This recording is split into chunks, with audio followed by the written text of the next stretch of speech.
Et salut, j'espère que vous allez bien. Bienvenue dans un nouveau vlog, dans une nouvelle semaine avec moi, dans ma vie d'entrepreneur, ma vie avec mes petits chiens et ma vie d'éducateur canin. C'est pas mal ça comme intro, non? Bon, j'espère que vous allez bien. Je suis ravie de commencer cette nouvelle semaine avec vous. On est mardi, on est le 2 avril aujourd'hui.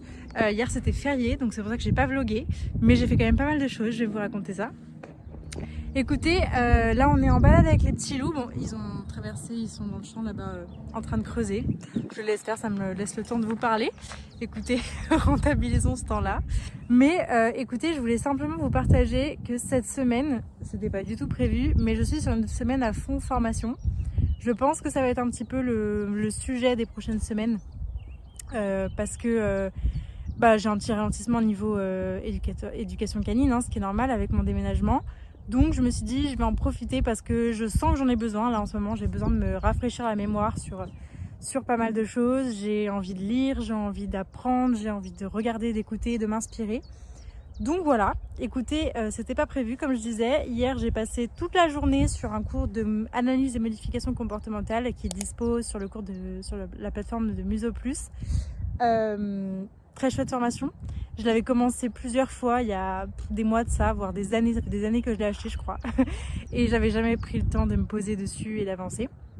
Donc je me suis dit, écoute, une journée fériée, je n'ai rien de prévu. J'avais envie de faire ça. Donc j'ai fait ça. Ça m'a pris toute la journée.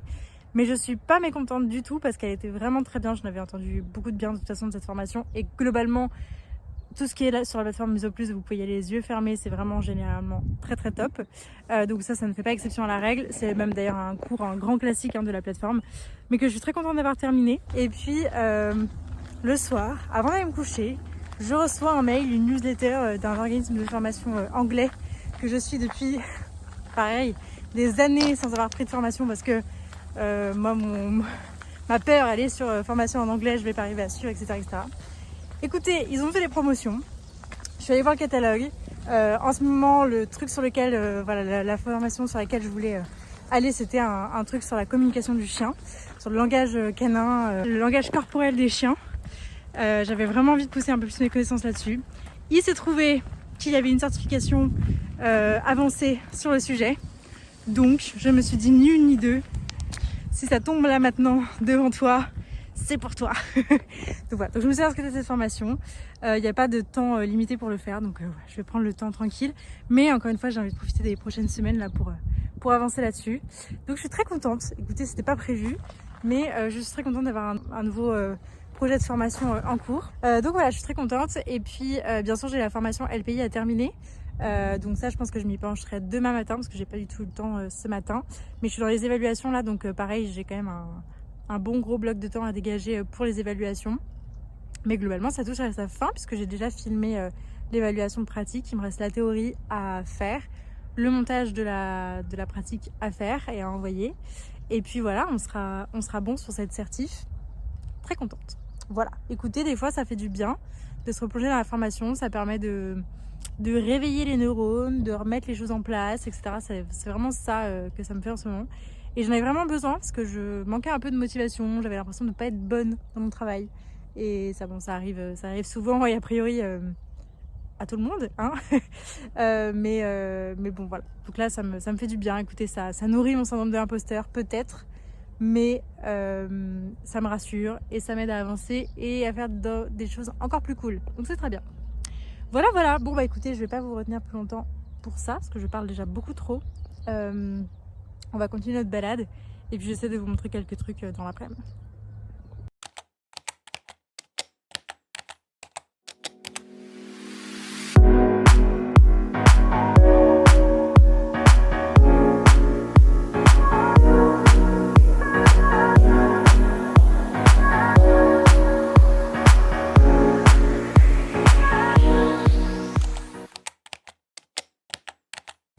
Hello, je vous retrouve ici, on est jeudi. Je me rends compte que je vous ai un peu mis de côté cette semaine, mais écoutez, je suis bien prise de tous les côtés, donc c'est pas grave. On revient aujourd'hui. Bon écoutez, hier c'était mon anniversaire. Je suis sortie avec mes copines Solène et Camilla qui sont éduques aussi. On se voit très régulièrement, on va se faire un resto ou un verre, souvent un resto d'ailleurs. Et c'était vraiment très cool. J'ai passé une super soirée, c'était trop bien. On a discuté de plein de trucs. Toujours mélangé pro et perso, comme d'hab, on n'arrive pas trop à couper. Mais c'était très cool, ça m'a fait beaucoup de bien. Donc voilà, ce qui fait que je suis rentrée tard, après minuit. Et que du coup ce matin le réveil était un peu difficile. Voilà, c'est ce qui se passe quand on vieillit. Bon et sinon, je vous ai pas trop partagé de choses hier parce que bon, déjà j'avais pas trop le moral, j'avais pas hyper envie de filmer. Et puis parce que j'ai enchaîné un peu les séances, c'était un rythme assez soutenu donc j'ai pas vraiment eu le temps non plus. Sinon là cette semaine j'ai commencé à vous parler de formation en début de semaine. Donc on est bien sur le thème formation cette semaine, hein. Voilà, je vous le confirme. C'est un peu ce que j'ai fait toute la journée. Écoutez, là aujourd'hui j'ai principalement avancé sur les examens en fait de ma formation LPI, donc ma formation de spécialisation sur le chiot et notamment sur l'école du chiot. Je vous avais expliqué il y a 2 semaines que j'avais dans les examens à faire, il fallait filmer une séance soit collective soit individuelle et l'analyser. Donc on avait filmé ça il y a 2 semaines avec Christelle. Et puis et du coup là aujourd'hui je suis passée à l'analyse et au montage de cette dite vidéo. Enfin montage, il faut un rush long en fait sans cut. Donc c'était vraiment super de poser les bandes et les bandes son, bandes images, les mettre à côté et en avant Guingamp. Et donc voilà, donc je vais commencer un peu à l'analyse de tout ça. Je pense que je vais lui rendre un sacré dossier à ma formatrice, mais c'est hyper intéressant. C'est un exercice qui est franchement difficile parce que c'est difficile de se voir, on voit tous ses défauts, surtout professionnellement, on se dit ok ça c'est mal géré, ça j'aurais pu faire ça, j'aurais pu me placer ici, j'aurais pu dire ça, etc. etc. Donc à la fin elle demande un peu les points d'amélioration qu'on voit quand on s'auto-analyse et les points positifs. Autant vous dire qu'il y a une liste de points d'amélioration très conséquente. Mais c'est justement ça qui est très cool et qui est difficile aussi, c'est que on se dit bon ok là j'ai lancé un truc qui n'est pas parfait mais en même temps je débute, donc voilà c'était annoncé, mes clients étaient au courant, je débute dans ce service et c'est vraiment pas simple parce qu'il faut prendre en compte tous les paramètres, toutes les personnes, tous les chiots qui sont là et l'environnement, mais je suis contente en fait d'avoir lancé ça, d'avoir eu le courage d'essayer, d'oser. Tout en sachant que ça serait pas parfait et qu'il y aurait certainement des choses à améliorer, beaucoup de choses. Mais somme toute, je suis ravie en fait d'avoir osé essayer de lancer ce truc parce que effectivement il y a beaucoup de pistes d'amélioration à faire, mais je suis trop contente d'avoir cet exercice à faire parce que au moins je vais pouvoir je les pose sur papier, je les prends en PowerPoint, ce que j'aurais certainement jamais fait si j'avais pas été dans le cadre de cette formation. Plus de ça, je vais avoir un feedback. Je vais déjà pouvoir en discuter avec Christelle aussi, donc ça va être hyper intéressant. Et puis je vais avoir un feedback de ma formatrice qui va m'aider à aiguiller un petit peu tout ça, de voir si ce que j'ai analysé en termes d'amélioration possible était juste ou pas. Et voilà, dans la justification de mon programme, dans tout ça. Donc je suis hyper contente en fait de faire ça, même si là je suis dans un mood un peu compliqué quand même, je vous avais dit. Niveau confiance en moi, niveau motivation, niveau kiff que je prends quand je travaille en éduc. Mais écoutez, ça me fait quand même du bien cet exercice. Voilà, je me pose dans le champ pour discuter un petit peu avec vous. J'avais envie d'aborder un sujet qui est hyper difficile à aborder pour moi, mais qui je pense est hyper important. En fait, je me suis rendu compte ces dernières semaines là, en faisant les montages des dernières vidéos de vlog, notamment sur les plans où je pose la caméra et où on me voit interagir avec Charlie et Siobhan. Je me suis rendu compte que, et là c'était visible à l'écran pour la première fois, et c'est peut-être comme ça que j'en ai pris conscience, mais que mon lien avec Charlie il avait vraiment changé. Et quoi qu'il était vraiment très différent, qu'il s'était peut-être un peu dégradé, ou en tout cas qu'il n'était pas comme ce que j'avais en tête à la base avant que Siobhan elle arrive, et que j'avais pas réussi, je l'ai un peu vécu comme un échec de me rendre compte de ça, que j'avais pas réussi à préserver mon chien de l'arrivée du deuxième et de toutes les difficultés que j'ai rencontrées ces derniers mois. Je vais pas vous refaire le topo, mais voilà, ça a été un peu chaotique là, ma vie, ma gestion des émotions, ma gestion de mes chiens, ma gestion de moi-même, de la vie en général, de toutes les actions qui font une journée. C'est difficile de vous en parler parce que forcément, quand on prend un deuxième chien, il y a beaucoup de questions qui se posent et j'aurai peut-être l'occasion de vous faire un épisode de podcast là-dessus ou de vous refaire un épisode de podcast peut-être 1 an après pour vous débriefer un peu mon expérience. Mais grosso modo, là, ce que ça m'évoque, c'est que quand Siobhan est arrivé, moi, j'avais en tête un tout autre schéma, c'est-à-dire que voilà, pour moi, je conserverais évidemment la relation que j'avais avec Charlie, que les choses seraient dédoublées, les activités seraient dédoublées, mais qu'ils ne feraient pas tant de choses tout le temps ensemble, etc. Et je pensais juste ajouter un élément de plus et ne rien changer en fait avec mon chien. Je pense que c'est vraiment ça que j'avais en tête. Et la réalité, c'est que ça s'est pas du tout passé comme ça. Et ce qui est normal en fait avec du recul, parce que forcément, quand on a accueilli un chiot, évidemment que l'attention il est focalisé beaucoup sur le chiot, parce que c'est un petit être fragile qui est en plein apprentissage, qui sait pas gérer grand chose tout seul, qu'il faut protéger, etc., etc. Et dans le même temps, moi dans ma réalité de cette expérience, j'ai eu un petit chiot voilà, très mature, très très cool, mais aussi très pot de colle, très demandeur.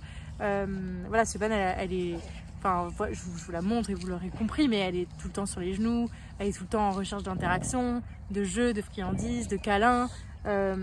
Et alors que Charlie, c'est un chien quand même qui est plutôt indépendant, qui est plutôt, je mets beaucoup d'étiquettes là sur mes chiens, mais c'est pour que vous compreniez un petit peu l'état d'esprit dans lequel ils s'inscrivent. Charlie, voilà, il aime moins le contact physique, il est toujours là et présent. Donc c'est pas une indépendance dans le sens où il va être à l'autre bout de la maison ou dans le jardin si moi je suis à l'intérieur, pas du tout, il est toujours auprès de moi, mais pas collé en fait. Et c'est vrai que dans les derniers mois qui se sont écoulés, dans les difficultés que j'ai rencontrées à titre perso et aussi un peu à titre pro, et voilà, tous les déboires que la vie m'a fait voir ces derniers mois, je pense que j'avais besoin de réconfort en fait, d'une forme de réconfort que Siobhan m'a apporté par le contact physique, et c'est ça qui a un peu primé, je crois, pour moi. En tout cas, c'est ce dont j'avais besoin à ce moment-là, et ce qui était plus simple aussi pour moi, parce que Siobhan, elle donnait l'impression de gérer. Je sais pas si elle gérait vraiment, certainement que ça l'a déstabilisée aussi à des moments, mais j'avais à cœur en tout cas de vraiment la protéger de ça, parce que c'était justement un chiot et que là la situation était difficile. Et voilà, c'est vrai que c'était une période avec beaucoup de changements, avec beaucoup d'émotions à gérer, beaucoup de choses qui sont remontées, et c'était déjà difficile pour moi. Et c'est vrai qu'en fait dans ce moment-là, je pense que j'ai trouvé un réconfort avec Siobhan qui était simple, où elle donnait vraiment l'impression de gérer. Je sais pas si elle gérait très bien, certainement qu'elle a été déstabilisée par tout ça, mais elle m'impressionne de la résilience qu'elle a, et à toute épreuve, et elle a été très réconfortante en fait, je pense, pour moi à ce moment-là. Là où Charlie, étant donné que c'était difficile pour moi, c'était difficile pour lui aussi. On a notre relation, notre connexion aussi fait que on est très impacté par l'état émotionnel de l'un et de l'autre. Et du coup là on s'était un peu mis dans une sorte de cercle vicieux où personne, ni lui ni moi, n'allait bien et ne gérait bien ses émotions. Voilà, clairement Charlie c'est pas mon chien pour rien, c'est qu'on se ressemble beaucoup, et dans notre tempérament et dans notre façon de gérer les choses, et là ça n'a pas loupé en fait. Ça a été un moment difficile pour tous les deux, et donc du coup ça a été difficile à gérer pour tous les deux. Et c'est vrai que voilà, je pense que j'ai pas trouvé de réconfort chez Charlie, ou en tout cas pas celui. Enfin voilà, j'avais pas envie de lui demander ça non plus, parce que je savais que c'était difficile pour lui et que j'avais déjà moi du mal à l'accompagner. Donc je pouvais pas en plus lui demander quoi que ce soit. Donc voilà, donc ce qui fait que je pense que notre relation c'est un peu, j'ai pas envie de dire dégradée, parce qu'elle s'est pas dégradée en fait, c'est juste que elle s'est un peu distendue, et qu'effectivement progressivement on a fait moins de choses ensemble, on a fait moins d'activités, on a passé moins de temps à faire des câlins.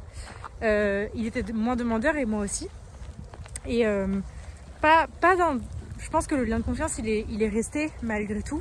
Mais c'est vrai que ça a été une période vraiment, vraiment difficile là qu'on vient de traverser, et je m'en rends compte maintenant.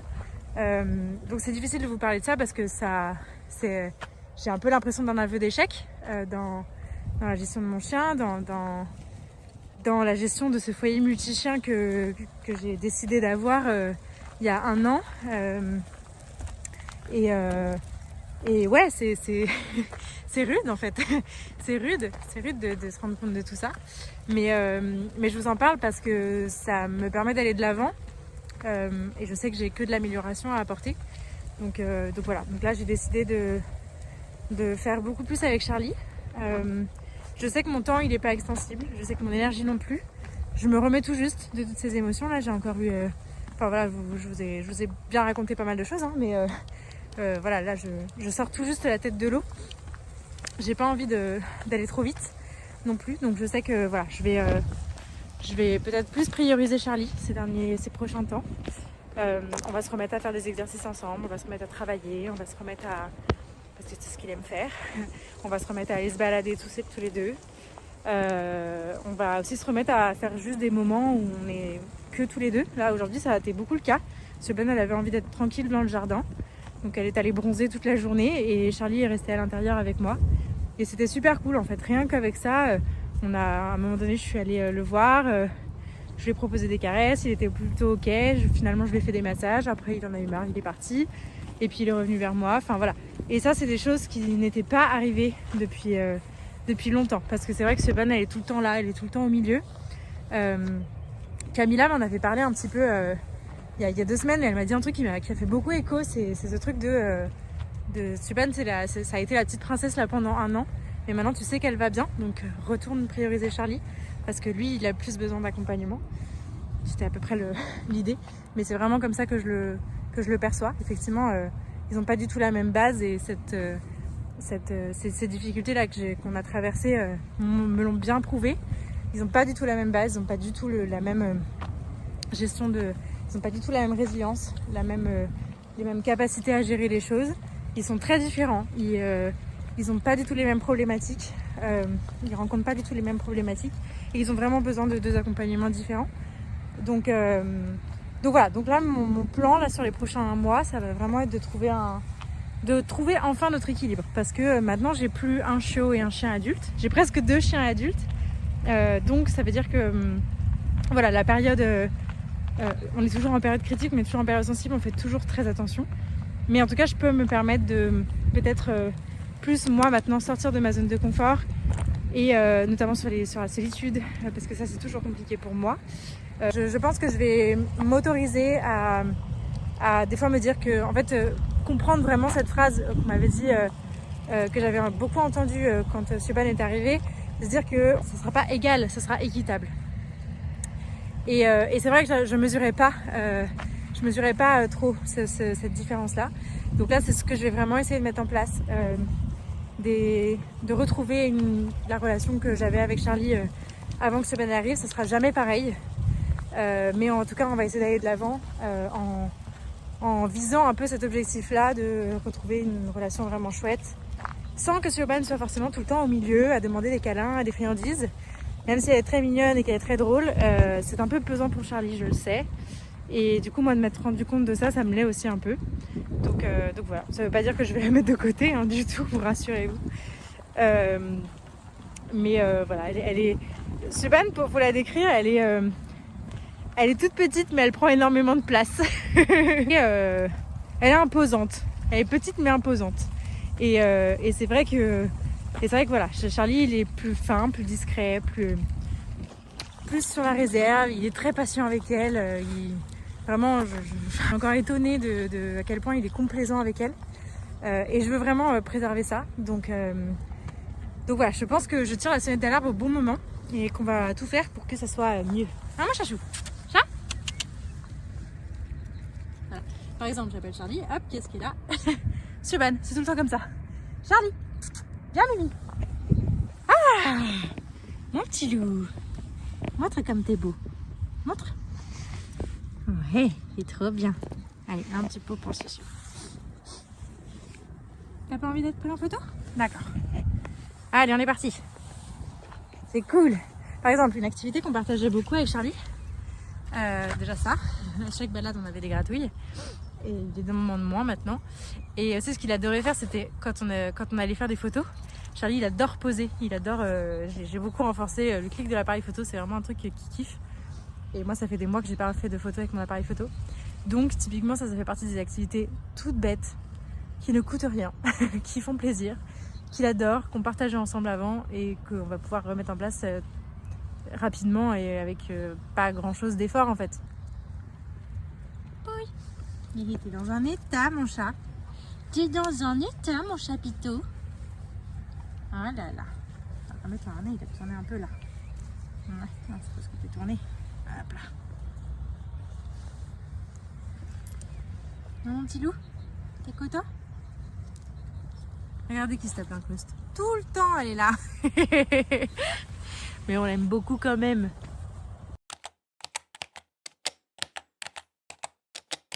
Hello, hello. On est vendredi matin. J'ai décidé de partir en balade qu'avec Charlie ce matin. Regardez ces petits kangourous. Et c'est trop bien, je suis trop contente. Et juste aussi avec Charlie, on travaille beaucoup les croisements depuis très longtemps. Et là, on commence à en faire des vraiment pas mal. Je suis hyper fière de lui, je suis trop contente. Voilà, c'est tout. On est une demi-heure plus tard et je fais pas tout. Avec la Sucio. C'est cool là ce matin, je suis contente. Bon, Charlie aboyait un peu à la maison au portail, donc je sais pas si ça sera que en partant ou tout du long. Il y a mon frère qui est là, donc je lui demanderai comment ça a été. Mais voilà, c'est cool, je suis très contente de les amener tous les deux séparément. C'est chouette, ça fait du bien.